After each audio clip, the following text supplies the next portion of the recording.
이스라엘에서 칼을 빼는 담대한 자가 80만 명이요 유다 사람이 50만 명이었더라.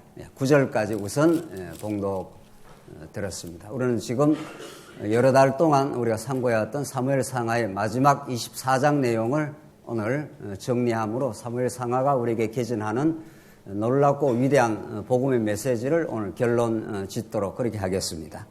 오늘 본문은 사무엘상하의 전체적인 메시지의 전체적인 요약과 결론을 오늘 짓는 너무도 중요하고 소중한 본문의 말씀입니다.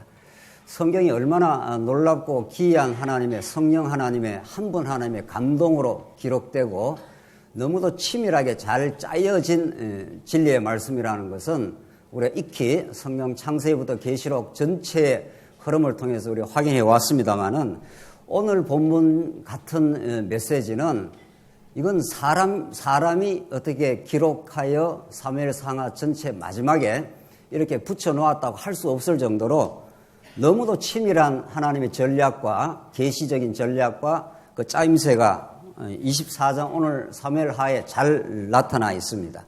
얼핏 보아서는 오늘 같은 본문은 사무엘상하에 붙어 있으면 안 될 듯한 말씀입니다.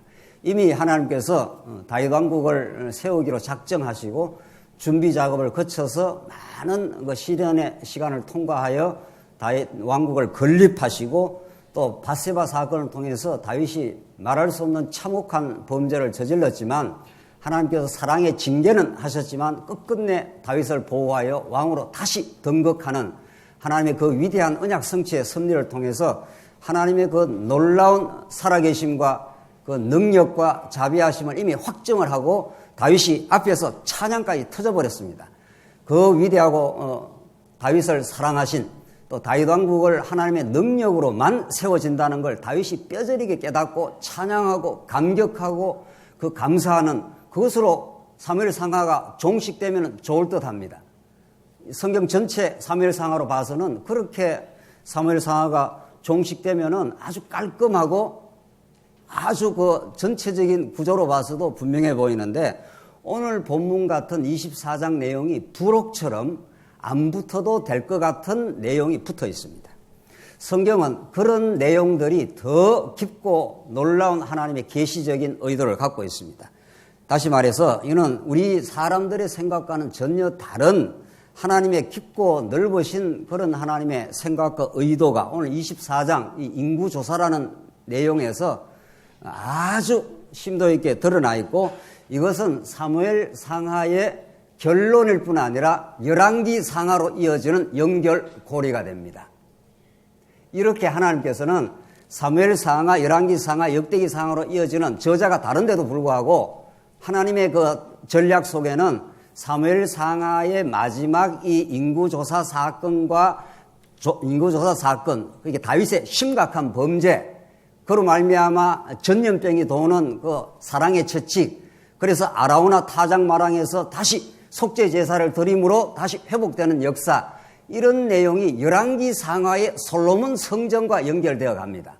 자, 그렇다면은 자, 오늘 본문의 말씀은 이 사무엘상하에서 없었으면 좋을 듯한 다윗의 또 뼈저린 실수 내용이 여기 드러나 있는데 이것을 왜 하나님께서 이렇게 사무엘상하의 결론과도 같이 붙여놓고 무엇을 가르쳐 주시려고?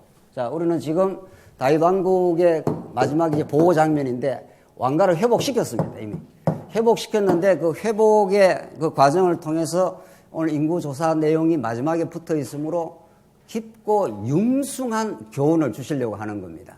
하나님이 얼마나 한 번 약속한 다윗 왕국을 이런 방식을 통해서 보호해 가신다고 하는 그런 놀라운 진리의 말씀이 24장 마지막에 딱 위치하고 있고 이것이 사무엘상하 전체를 요약하는 말씀과도 같습니다.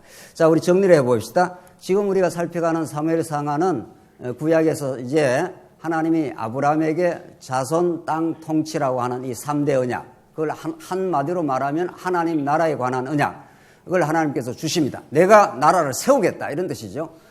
아브라함 너가 무슨 능력이 있어서 너 후손들이 능력과 지혜가 있어서 나라를 세우는 것이 아니라 내가 내 능력으로 자손도 번창케 하고 땅도 정복케 하고 나라도 강건하게 세워주겠다. 그렇게 하나님께서 약속하시고 사사기 말씀을 보면은 땅을 정복했는데 왕을 주지 않기 때문에 하나님께서 수백 년 동안 왕을 안 주십니다. 이게 하나님의 의도입니다. 땅은 잘 정복했지 않습니까? 여호수아가. 그러나 하나님께서 그 잘 정복된 땅을 통치하는 왕을 안 주십니다. 이 사람의 생각과 다른 거죠. 땅을 정복했으면 바로바로 왕을 세워줘가지고 그 나라가 강건하게 하나님 얼마든지 만들 수 있습니다. 그러나 사사기가 수백 년에 걸친 사사기는 왕이 없으므로 그 땅의 백성들이 이방 대적으로 또 침탈을 당하고 고통을 치르고 또 하나님께 간구를 하고 하나님께서 그때그때마다 사사를 잠시 보내주어서 평안을 잠시 주십니다. 그리고는 사사기 마지막이 왕이 없으므로 그 땅 백성들이 우상 숭배를 하고 한 지파를 이저러뜨리듯이 망가지게 만들고 그 말할 수 없는 혼돈의 도가니로 사사기가 종식이 됩니다. 그래서 이스라엘 백성들은 땅만 정복해 놨지 마음의 평강이 없습니다. 안정이 되어 있지 않습니다. 하나님께서 왜 그런 시간을 오래 이끌어 가시느냐는 겁니다. 그게 내 생각은 어떻습니까? 하나님이 하시는 말씀입니다. 이사야서에서 내 생각은 너의 생각과 달라서 동에서 어떻게 해요? 서가 먼 것처럼 멀다고. 그러니까 이스라엘 백성들은 계속 고통을 치르는 겁니다. 왕이 딱 등극을 해가지고 12지파를 완전히 장악을 하고 이방 대적들을 섬멸하는 다윗과 같은 그런 놀라운 왕을 바로 보내줬으면은 사사기 역사가 필요가 없는 겁니다. 그러나 하나님의 계시적인 전략은 하나님 당신을 드러내고 당신이 얼마나 능력 많으시고 얼마나 이스라엘 백성을 사랑하신다는 걸 깨닫게 하기 위한 하나님의 그 계시적인 전략은 우리 사람의 생각하고 너무 다릅니다. 사사기 수백 년을 거치면서 이스라엘 백성들은 제발 왕을 보내주시옵소서. 우리는 왕이 필요합니다. 그 긴 시간 동안에 그 긴 인내와 간절한 기도의 시간을 하나님께서 허락을 하시고 드디어 왕을 보내주십니다. 이게 우리가 지금 사무엘상하에서 다윗 왕국 아닙니까? 다윗 왕을 내가 출생시켜서 이 나라를 이 고통과 침탈과 침략의 고통을 받는 이 나라를 내가 완전하게 세워주고 온전한 하나님의 영광을 보여주시겠다. 이게 우리가 지금까지 여러 달 동안 거의 1년 가까이 확인한 사무엘상하의 하나님의 전략이었습니다. 그래서 그렇게 세워진 나라, 그것도 다윗이 우리가 너무도 잘 확인한 대로 하루아침에 다윗 왕을 세우지 않지 않습니까? 얼마나 사울왕이 쫓겨다니고 죽음의 고비를 넘나들고 벼랑끝으로 몰려다니고 이러면서 하나님이 다윗을 그때마다 보호를 해주십니다. 그러니까 다윗은 그 시간들이 축적되면서 그 경험이 축적되면서 이것은 결코 내가 세운 나라가 아니다. 이렇게 되는 거예요. 그래서 왕을 세워줍니다. 그랬으면 그걸로 좀 드라마가 끝나야 되지 않습니까? 하나님이 하시는 일은 너무도 깊어서 우리가 어떤 일을 당할 때는 왜 하나님 이렇게 하셔야 됩니까? 이렇게 우리가 간절히 하나님께 나갈 수밖에 없고 그 시점에서는 때로는 당혹스럽습니다. 다윗에게 밧세바 사건을 하나님께서 작정하시고 그 일이 일어나도록 하나님께서 만들어 버리십니다. 다윗은 일생일대에 밧세바 사건으로 더 이상은 자신을 자랑할 수 없도록 하나님께 만들어 버리고 말았습니다. 밧세바 사건 이후에 다윗이 겪었던 그 마음의 고통, 이루 말할 수 없는 요가 그냥 침상이 눈물바다가 되는 그 자복과 회개의 시간들, 그걸 통과하면서 하나님의 넘치고 놀라운 그 죄를 덮으시는 그 죄보다도 훨씬 우월하시고 놀라운 하나님의 그 자비하심이 다윗에게 함께해서 다윗에게 그 많은 시편을 만들어내고 말았습니다. 여호와는 나의 피난처요, 여호와는 나의 망대시요, 여호와만이 나의 도움이 되시요, 여호와는 나의 죄를 사해 주시는 여호와의 의만이 나의 의가 되신다고 그렇게 많이 노래 불렀습니다. 그렇게 하나님께서 다윗을 보호하고 다윗의 입에서 그 깊고 놀라운 찬송을 만들어냈습니다. 오늘 본문이 다시 왜 이랬냐 말이죠. 그렇게 했으면 그것으로 충분히 다윗에게는 깨달을 게 할 거, 보여주실 거, 그의 영광, 그의 능력, 그의 자비하심 충분히 다 드러냈습니다. 그리고 24장이 또 붙어 있습니다. 그러니 도대체 하나님께서 여러분과 저의 인생을 어디까지 훈련을 시키겠냐고요. 이쯤 했으면 훈련이 됐다 싶은데도 언제까지? 목숨이 끝나는 날까지. 하나님 당신의 영광을 드러내시고 우리들로 하여금 자기를 찬양하지 못하게 만드시고 하나님의 보호 안에서만 우리가 설 수 있다는 걸 다윗의 마지막 생애까지 하나님께서 보여주시고 맙니다. 이것이 오늘 다윗의 인구조사입니다. 자, 우리 24장 내용은 아주 간략합니다. 내용 자체가. 다윗이 인구조사를 하게 됩니다. 요압이 그걸 굉장히 만류를 합니다. 왕이여 이러면 안 됩니다. 요압은 다윗의 특급 참모인데 왕이 이러시면 안 되지요. 이렇게 다윗을 만류를 했습니다. 그러나 다윗은 그렇게 많은 훈련을 거치고 그렇게 하나님을 배워왔는데도 또 다윗이 실수하는 것도 오늘 본문의 말씀이 뭐라 그럽니까? 하나님께서 다윗을 어떻게 하셨다고요? 격동을 시킵니다. 세상에. 하나님께서 그냥 내버려 그냥 적당하게 그냥 붙들어 주시면은 다윗이 이런 결정적인 실수를 안 하는 겁니다.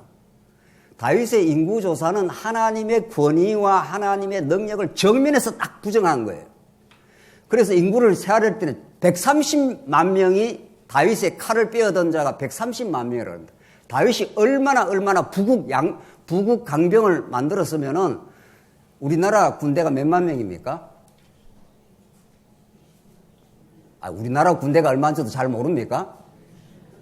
60만 명인지 뭐 좀 줄었는지 잘 모르겠는데 이 우리나라만 또 못한 저 조그마한 나라 아닙니까? 이게 130만 명의 부국 강병을 만들어 놨으니까 다윗이 얼마나 그 나라를 제국을 만들었습니까? 다윗이 이스라엘 역사 가운데 최고의 제국으로 최고의 강대한 나라를 하나님께 허락을 하신 겁니다.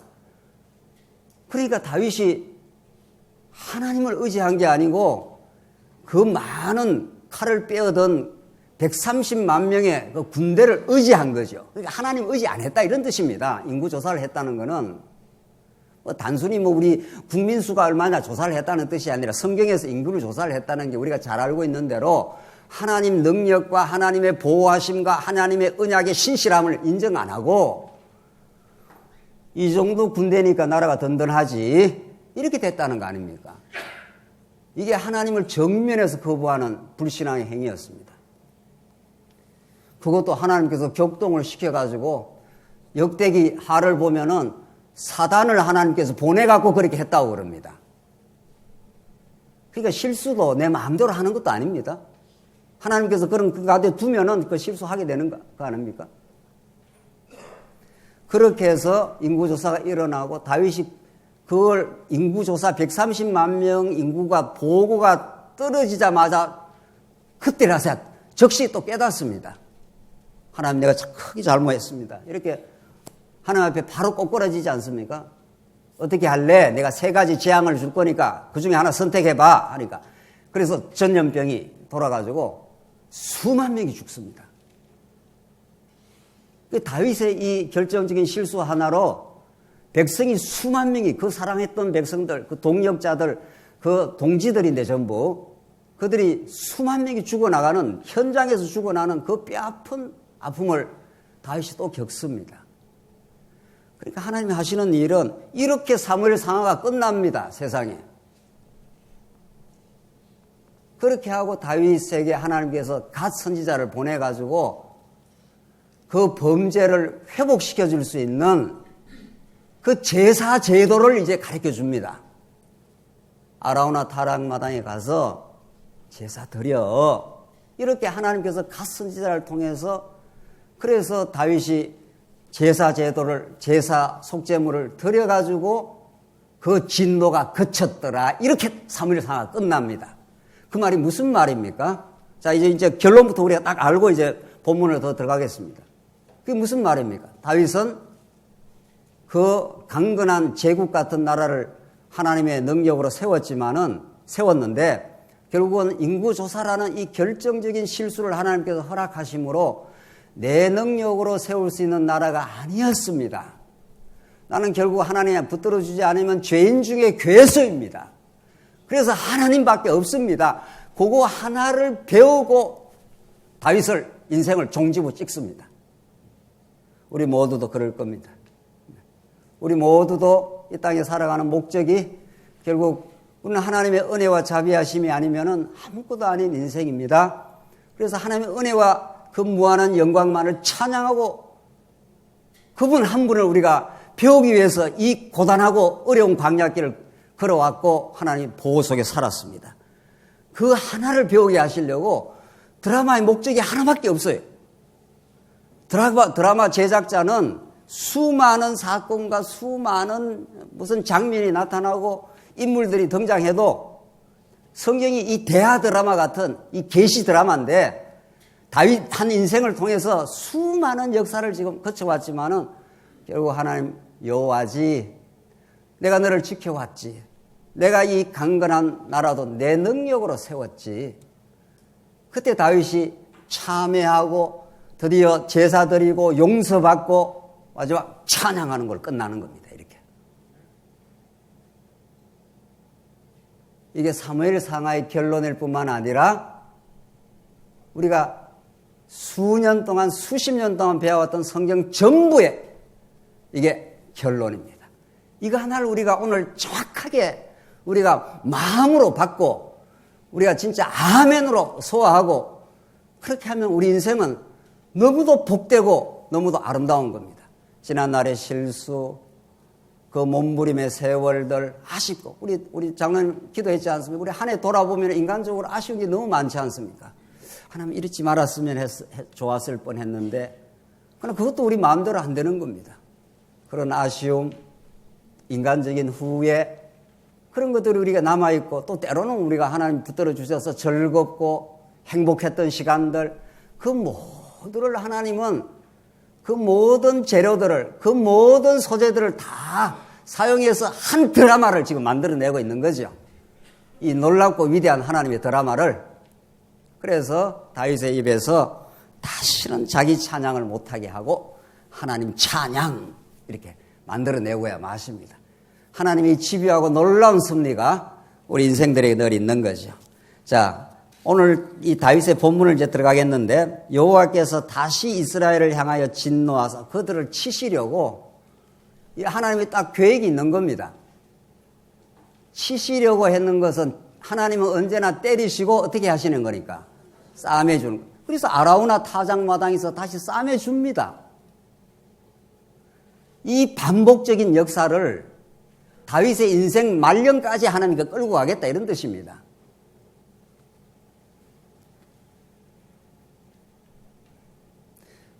대화를 해보면은 말년이 좋아야 좋다고 다 나이 들어서 돈이 좀 있어야 된다고 그런 소리 제가 이렇게 들으면은 한편은 일리가 있는 소리 같은데 진리가 아니에요. 그건 진리가 아니라고요. 좀 여유가 있을 수도 있고 없을 수도 있는 겁니다. 그걸 누구 마음대로 우리가 조정을 하느냐고요. 그 팔팔하게 살다가 어떻게 해요? 뭐 잊어버렸네. 88년 동안 팔팔하게 살다가 뭐 어떻게 죽자고. 99 어떻게 해요? 팔팔하게 살다가 뭐 99 어쩌게 누구 마음대로 그렇게 되는 겁니까? 교통사고 누가 나고 싶어 나는 겁니까? 또 우리의 인생, 우리 뜻대로, 우리 계획대로, 우리 노년도 우리 마음대로 안 되는 겁니다. 어디 뭐 청년 때가 우리 마음대로 됐습니까? 하나님의 계획대로, 하나님의 뜻대로 여호와 하나님 한 분을 배우는데 우리 인생이 받쳐지고 있고 하나님께 그렇게 섭리되고 있을 뿐입니다.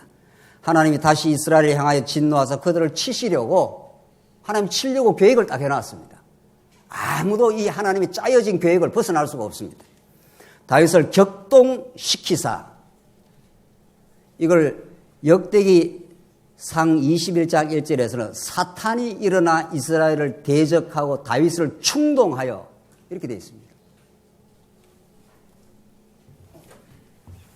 하나님 모든 걸 주관하시는데 하나님께서 다윗을 하나님 모든 걸 주관하시는데 다윗을 사단의 손아귀에 한번 맡겨버린 겁니다. 오늘 본문 사무엘상에서는 그냥 여호와께서 하나님께서 치시려고 다윗을 격동시켰다 이래야 되는데 역대기 상에는 사단을 하나님께서 사용했다고 이렇게 딱 되어 있습니다. 그러니까 사무엘상과 역대기 상하를 종합해서 보면 하나님이 사단을 사용해서 다윗을 한번 실수케 해서 격동시켜가지고 인구조사를 하게 그렇게 만든 겁니다. 너무 이상하지 않습니까? 왜 이렇게 해야 되느냐면 하나님께서 범죄 가운데 두셨다 이런 뜻입니다. 이것이 2000년 신학사에서 해결되지 않는 문제입니다. 범죄는 내가 하고 인간이 하고 하나님은 속죄를 하신다. 이게 지금까지 2000년 교회사에서 나온 신학, 인본적 신학의 그 결정체입니다. 성경은 그렇게 말하지 않습니다. 여호와께서 사단을 움직입니다.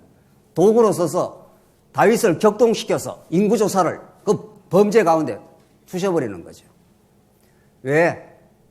다윗을 뭐 괴롭히려고요? 그렇지 않습니다. 다윗을 하여금 너무도 많은 걸 깨닫게 하고 하나님의 주권적인 손으로 붙들어주지 않으면 내가 이렇게 건전하게 살고 오늘 여러분과 제가 이렇게 교회 나와서 하나님을 깨닫고 하나님을 섬기고 찬양하는 이 모든 것들이 내 능력으로 되는 것이 아니라는 걸 하나님께 깨닫게 하시려고 한 번씩은 하나님께서 사단 가운데 두시기도 한다 이런 뜻입니다. 이런 말씀들을 많이 우리가 정리하고 확인해 왔는데 이게 이제 실제에서 그렇게 정말 그렇게 인정될 필요가 있는 거죠. 맞다. 이건 하나님께서 우리가 마음이 격동이 되고 막 분노가 일어나고 하는 것도 하나님께서 지켜주지 않으면 이럴 수밖에 없는 연약한 우리 인생들. 머리끝에서 발끝까지 죄로 똘똘 뭉쳐진 인생들이기 때문에 하나님 은혜의 손길로 붙들어 줄 때만 우리가 건전해지고 강건해지고 우리가 이웃을 섬길 수가 있고 지체들을 사랑하는 그런 능력이 하나님부터 주어집니다. 지금 오늘 본문이 그걸 강력하게 지금 말하고 있습니다. 다윗을 격동시키사 가서 이스라엘과 유다 인구를 조사하라 하신지라 이에 왕이 그 곁에 있는 군사령관 요압에게 이르되 너는 이스라엘 모든 지파 가운데로 다니며 이제 단에서부터 브엘세바까지 인구를 조사하여 백성의 수를 내게 보고하라 하니 왕이 이제 왕권을 남용을 하는 겁니다. 다윗이 언제 그렇게 왕이 잘 되었나요? 언제 그렇게 대단한 왕자에 지금 등극을 했냐 말이죠. 밧세바 사건을 치른 참혹한 죄인이 아니었습니까? 하나님이 은혜로 다시 복귀를 시켜줬을 뿐인데 조금 지나고 나니까 다윗이 또 착각을 하는 겁니다. 내 말대로 해 이렇게 되는 거죠. 정말 인간은 못 말리는 겁니다. 너나 할 것 없이 못 말리는 존재들이 우리 인생입니다. 성경은 그것을 강력하게 드러내면서 하나님의 능력과 은혜만을 지금 가르쳐주고 있는 거죠. 보고해 이렇게 나가는 거죠. 요즘 말하고는 갑질을 이제 하기 시작하는 거죠. 요압이 왕께 아뢰되 이 백성이 언제든지 왕의 하나님 여호와께서 100배나 더하게 하사 내 주 왕의 눈으로 보게 하시길 원하나이다. 그런데 내 주 왕은 어찌하여 이런 일을 기뻐하시나이까? 요압이 도대체 누굽니까? 군사령관입니다. 왕이여 이러지 마십시오. 이건 범죄입니다. 이렇게 옆에서 참모가 지금 왕을 만류하고 있습니다. 요압은 좀 정신이 드는 사람 아닙니까? 다윗은 그런 동역자들의 이야기가 귀에 들려오지 않습니다. 이미 자기 탐욕에 딱 사로잡힌 겁니다. 하나님보다도 내가 길러놓은 130만 명의 이 용장들이 이 나라를 지켜가지. 이렇게 된 겁니다. 왕이 뭐라고 그럽니까? 4절에 왕의 명령이 그 당시에 왕의 명령이 칙령이 떨어지면 그걸 누가 거부합니까? 그걸 거부했다고 저 목 쳐버려 하면 날아가는 거죠. 그러니까 왕이라는 것은 자기가 왕이 아니죠. 하나님이 왕이시고 왕의 도구로서 그냥 섬기는 자로 하나님이 그냥 인간왕으로 세워놨을 뿐인데 하나님을 딱 제거시켜버리고 하나님을 자기 사상에서 제거시키면 이런 일이 일어나는 겁니다. 이제 왕의 명령이 요압과 군대 사령관들을 재촉한지라 빨리 시행해 이렇게 된 거죠. 왕이 이렇게 강하게 말하면 두 번 말하기 어려운 겁니다. 그래도 요압은 용기 있는 척건이죠. 왕이 이렇게 하면 안 됩니다. 이렇게까지 만류를 했습니다. 빨리빨리 진행해 이렇게 나가니까 왕이 그렇게 말하면 그 앞에서 이야기하기가 어려운 거죠.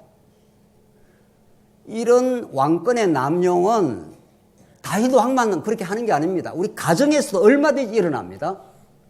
우리 가정 안에서도 가정의 가장이랍시고 아이가 좀 크면 그 말도 하기도 어렵더라고요. 아이가 이제 한 20살 넘고 이러니까 뭐라 그러면 아버지 나는 뭐 이게 좋다고 생각하는데 이렇게 이제 맞받아치는 것까지는 아니지만 뭐 이제 의견을 이렇게 개진을 해요. 근데 어릴 때 말입니다. 어릴 때 아버지가 하라면 해 이렇게 나가는 거죠. 그게 가장권의 남용이에요. 인간은 언제든지 그걸 합니다.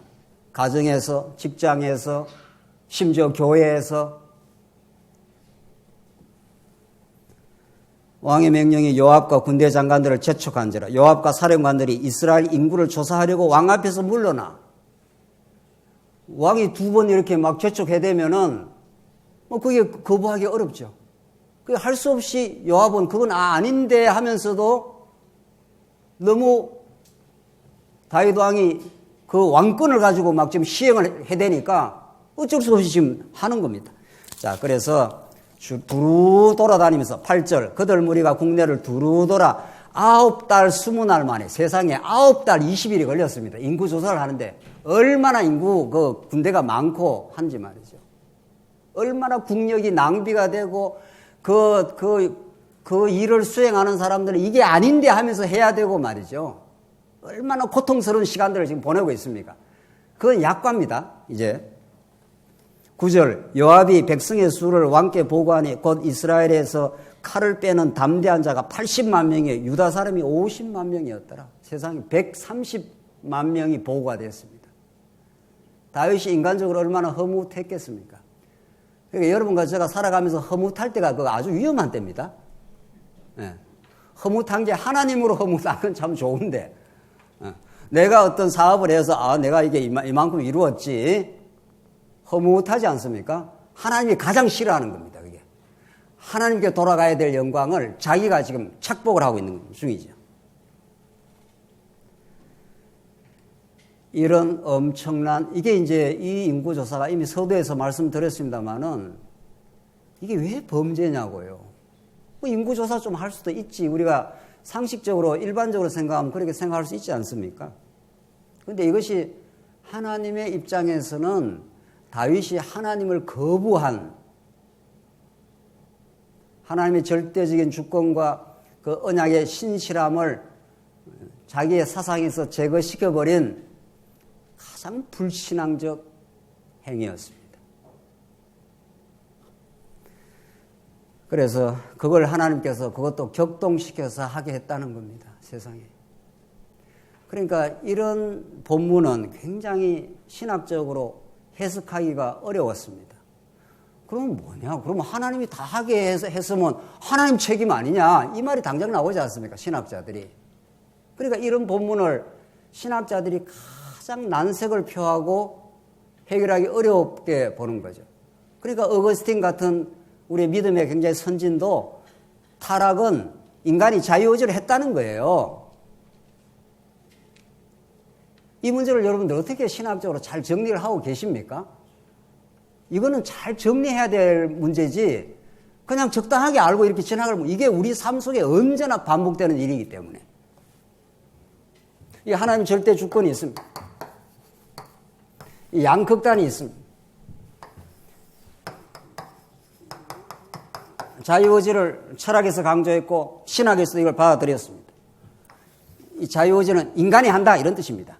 내가 한다는 거예요. 내가 범죄도 내가 하고 내가 예수도 믿고 이게 이제 인본주의 신학, 알미니안 신학. 내가 한다는 거예요. 하나님의 의지하고 독립적으로 내가 한다는 거예요.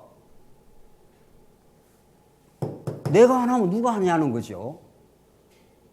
그러니까 이게 굉장히 설득력을 가져요. 근데 세상 만사를 조금만 인생을 더 깊이 살아본 사람들은 내가 한다는 것을 주장하기가 너무도 어려운 일이 많고 또 안 되는 일도 너무 많습니다. 뭐 인생사 내 마음대로 되냐 말이에요. 그러니까 그럼 내가 안 하면 누가 하지? 이런 생각을 하게 된 거죠. 그리고 여러분과 제 삶 속에 언제든지 발생할 수 있는 불행한 일이 생겼습니다. 그 불행한 일이 나로부터 했다 하면 너무도 괴로운 거 아니에요. 그러니까 인간들이 만들어낸 이론이 하나 있습니다. 너무도 불행한 일이 생겼을 때는 내가 했다 하면 너무 자책이 생기니 이걸 누가 했다고 해야 되겠어요? 누가 했다고 해야 되겠냐고요? 친구가 결혼을 했습니다. 그래서 일주일 만에 아내가 어디로 가버렸다는 거예요. 너무도 당혹한 일이 생겼어요. 그래서 전화가 왔어요. 교우가 내가 이런 일이 생겼다. 그 다음에 뭐라고 그랬겠습니까? 운명이다.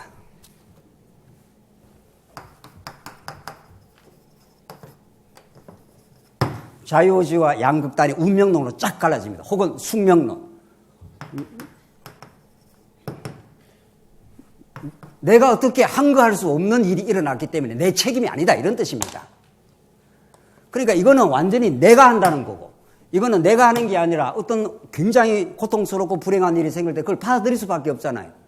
그리고 어떤 내가 알지 못하는 그냥 숙명이 그렇게 정해놨다는 거예요. 결정해놨다는 거예요. 내가 어떻게 한 것도 할 수 없고 내가 내 잘못도 아니라는 거예요. 어떤 일이. 그래서 언제나 이 양자를 왔다 갔다 합니다. 그러니까 잘된 건 누가 한 거고 내가 한 거고 못된 건 누가 했어요? 조상 탓이 한 거고. 이 교활한 인간의 이론들 말이에요. 이 철학이에요. 철학이 무슨 대단한 이론 같아도 하나님을 떠난 모든 인간의 이론은 자기 영광과 자기 합리화 둘밖에 없어요. 이건 자기 영광이에요. 뭔 일이 잘 되면 내가 했다는 거 아니에요. 무슨 일이 안 되면 내가 한 게 아니고 운명이 그렇게 정해서 했기 때문에 내 책임 아니라는 거예요. 어떤 거예요? 우리 예수 믿는 사람은 어느 쪽입니까 도대체? 이 문제가 그렇게 간단하진 않아요. 오늘 이제 시간이 많지 않기 때문에 이걸 개략적으로 정리하고 로고스 신학원이 이제 본격적으로 내년에 시작이 되는데 이런 아주 까다롭고 균형을 잡아야 되는 것들을 하나하나 정리를 해가도록 하겠습니다. 이 부분을. 그러니까 우리 말씀 운동왕에서도 이런 부분이 정확하게 균형 있게 정리가 안 되기 때문에 무슨 일을 잘못하게 됐습니다. 무슨 실수를 했다. 누가 했다 그래요? 하나님이 했다고 하나님께 돌려버린다고요. 하나님이 안 하시는 일이 없어요. 하나님 모든 게 하나님의 주권 속에 되는 일이에요. 어떤 일도 하나님의 주권 속에 되는 일이에요. 그러면 다윗이 범죄한 것은 하나님의 주권 속에서 다윗을 어디다 맡겨놨습니까? 사단에다 맡겨놓으니 범죄를 한 겁니다. 그 범죄를 하고 나서 다윗이 하나님 당신이 했습니다. 이렇게 합니까? 하나님 내가 실수하고 어리석었습니다. 하나님의 주권 속에서 하나님 안 붙드시면 나는 죄인일 수밖에 없네요. 이렇게 하나님 앞에 자백하고 하나님께 인정하고 그런 인격적 과정을 통과하게 됩니다. 그러니까 하나님의 작정을 이렇게 이해하는 경우가 참 많아요. 이건 철두철미하게 자기 합리화, 무슨 잘못을 해놓고는 내가 하고 싶어서 했어? 이렇게 되는 거죠. 어쩔 수 없어 했지? 맞아요. 어쩔 수 없이 된 거예요. 근데 어쩔 수 없지라는 그런 변명조가 우리 하나님이 우리에게 만들어내는 게 아니라 하나님의 주권 속에 다 되는 겁니다. 하나님이 하게 하시지 않는 일이 하나도 없어요. 모든 건 하나님의 계획과 주권 속에 되는데 다윗으로 하여금 자꾸 신앙을 깨닫게 하는 중입니다. 지금. 아하, 하나님이 맡겨놓으면은 나는 내가 신앙생활도 내 뜻대로 내 의지와 내 지혜로 하는 게 아니구나를 깨닫게 하기 위해서 사단에게 맡겨놓지 않습니까? 그게 다윗이 범죄하지 않습니까, 지금? 그 범죄라는 것은 그 자체로는 굉장히 나쁜 겁니다. 그러나 그 범죄를 통해서 언약 백성은 깨닫게 됩니다. 뭐를? 자기의 죄성을, 자기의 연약성을. 그래서 복음이 얼마나 소중한가를 깨닫게 돼요. 그래, 죄 많은 곳에 은혜가 어떻게 해요? 넘친다고. 그 하나님의 계획입니다, 이게. 하나님이 다윗을 사단에게 맡겨놓은 건 괴롭히려고 맡겨놓은 게 아니라 너의 존재를 깨달아. 다시 하나님의 은혜가 얼마나 큰지를 알고 찬양하며 살아, 이 말 아닙니까? 그런데 뭘 조금 하면은 내가 했다고 그러고, 뭐가 실수를 자기가 하고 나면 내가 한 게 아니고 다 그냥 작정대로 다 됐다고. 훌렁 다 내팽개를 쳐버린다는 거예요. 책임 전가를 하나님께 다 해버린다는 거예요. 아니에요. 하나님이 안 하시는 일이 하나도 없어요. 하나님 우리에게 범죄 가운데 두시기도 하고 믿음 가운데 살기도 하고 다 하나님 주권대로 되는 거예요. 이거 정리되십니까? 이 정리를 확실하고 분명하게 안 하면은 자꾸 혼돈이 와요. 이거 뭐 어떻게 되나 말이지. 그러니까 모든 철학은, 모든 인본주의 사상은 양극단으로 항상 갈라져요. 이렇게 쫙 갈라집니다. 그래서 우리는 하나님의 주권에 붙들려 있는 종속적 의지가 있습니다.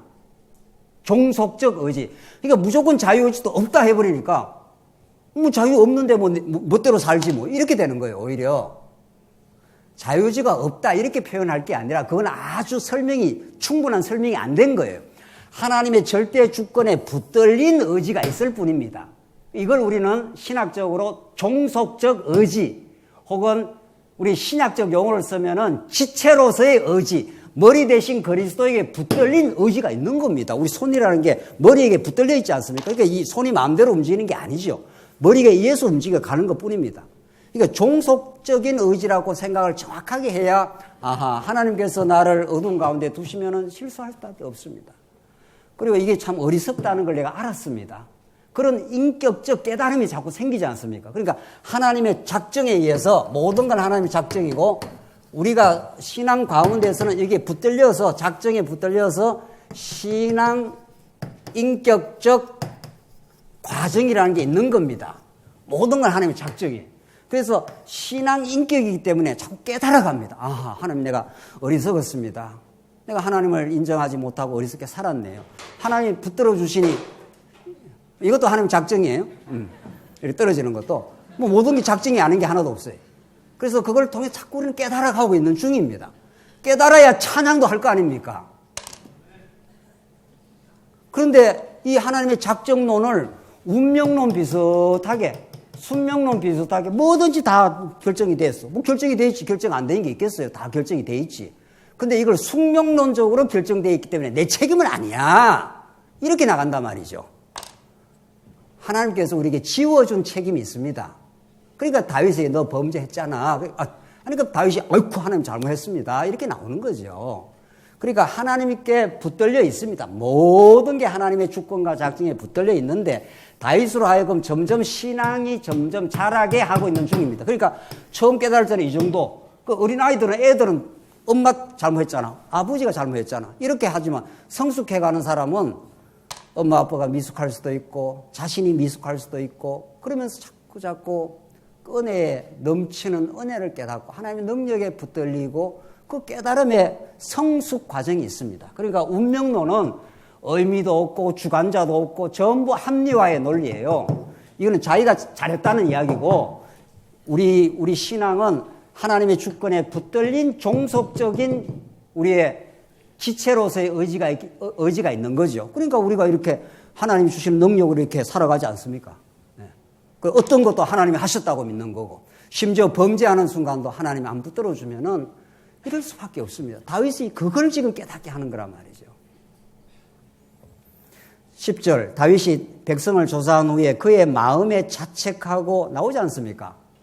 자기가 그걸 하나님의 격동해서 다 했는데 다윗이 신앙 인격적으로 느낄 때는 하나님 내가 잘못했습니다. 지금 이렇게 나오는 게 이게 정상이고 이게 제대로 말씀을 깨달은 거라는 거예요.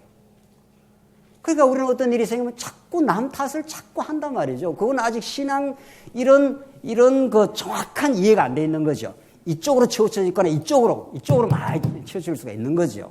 그러니까 다윗이 그의 마음에 자책하고 다윗이 여호와께 아뢰되 내가 이 일을 행함으로 이때 내가 하는 것은 이 자율적인 자유의지가 아니라 종속적 의지입니다. 이게 가주어 보조주어 아닙니까? 이게 하나님의 근본 주어고 주어에 붙들린 하나의 보조 주어인 거죠. 그러니까 다윗이 내가 이래 나오죠. 이 일을 행함으로 큰 죄를 범하였나이다. 이렇게 성경은 분명히 말하고 있지 않습니까?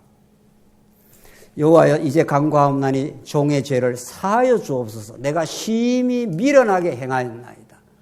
하나님께서 나를 이렇게 가두어 놓으시면 나는 미련해질 수밖에 없습니다. 하나님 붙들어 주시옵소서. 이게 우리의 간절한 기도입니다. 그래서 하나님께서 가색에 이제 세 가지 이제 해결책을 주고 14절 지나가 봅시다. 다윗이 가색에 이르되 내가 고통 중에 있도다. 청하건대 여호와께서는 긍휼이 크시니 우리가 여호와의 손에 빠지고 내가 사람의 손에 빠지지 아니하기를 원하노라 하는지라. 이에 여호와께서 아침부터 정하신 때까지 전염병을 이스라엘에게 내리시니 단에서부터 브에르세바까지 백성의 죽은 자가 7만 명이라. 다윗이 굉장히 또 아프게 겪습니다. 자기 백성들이 사랑하는 자기 백성들이 7만 명이 죽는 걸 하나님께서 경험하고 뼈저린 하나님 앞에서 통회하고 자복하고 다시 놀라운 은혜의 세계 속으로 하나님 들어가게 만듭니다. 18절 이날에 갓이 다윗에게 이르러 그에게 아뢰되 올라가서 여부수 사람 아라우나의 타작마당에서 여호와를 위하여 제단을 쌓으소서 하며 이게 하나님께서 갓 선지자를 통해서 이 범죄를 인간이 해결할 수 없고 하나님의 해결책을 주십니다. 그게 뭡니까? 속죄 제사를 드리라 이런 뜻 아닙니까? 그래서 다윗이 그 말씀을 듣고 이제 아라우나 타작마당에 가서 속죄 제사를 드립니다. 이 아라우나 타작마당에 솔로몬이 뭐를 짓습니까? 성전을 짓습니다. 이게 이제 오늘 우리 사무엘 상하에서 어디로 이어진다고요? 열왕기 상하로. 열왕기 상하가 솔로몬의 이제 치적이 나오지 않습니까? 다윗 왕국이 영원히 망하지 않는 근거가 근본적으로는 언약에 있고 그 다음에 직접적으로는 솔로몬이 지은 뭐에 있습니까? 성전에 있는 겁니다.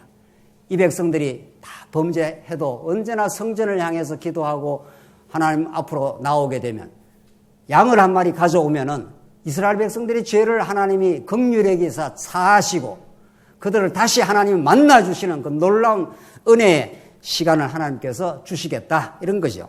24절 마지막 보십시다. 결론 짓죠. 왕이 아라우나에게 이르되 그렇지 아니하나이다. 내가 값을 주고 내게서 살이라. 값없이 내 하나님 여호와께 번제드리지 아니하리라 하고 다윗이 은 50세겔로 타작마당과 소를 사고 자 아라우나가 그냥 제사 드리십시오 하니까 다윗이 어떻게 했습니까?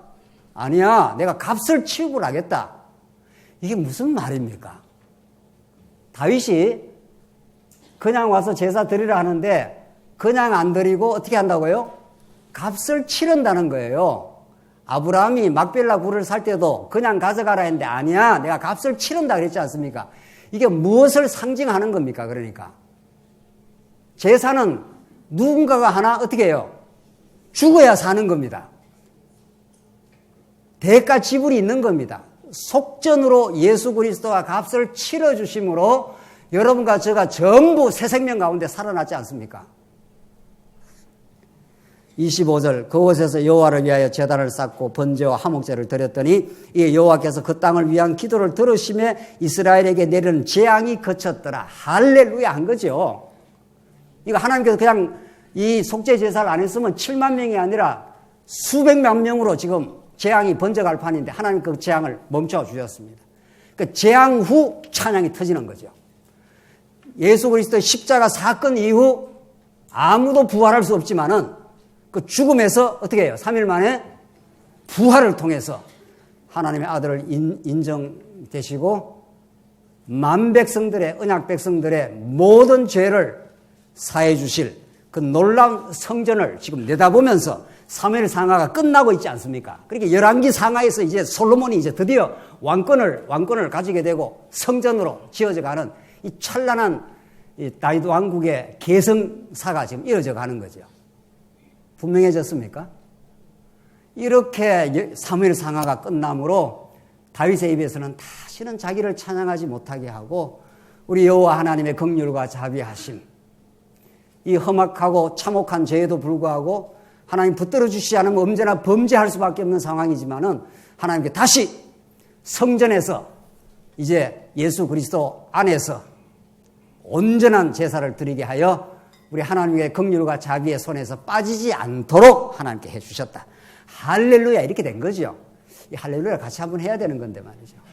오늘 연말에 와서 우리 지난날 모든 역사가 뭐 어떤 실수와 범죄도 하나님께서 성전에서 제사를 드리면은 우리 여호와 하나님이 내 사랑하는 백성이라 내가 한번 언약한 백성들 끝까지 내가 놓지 않노라고 우리 올 한 해도 하나님께서 지켜오셨노라고 이렇게 우리에 비해서 찬송이 터져 나오게 하십니다.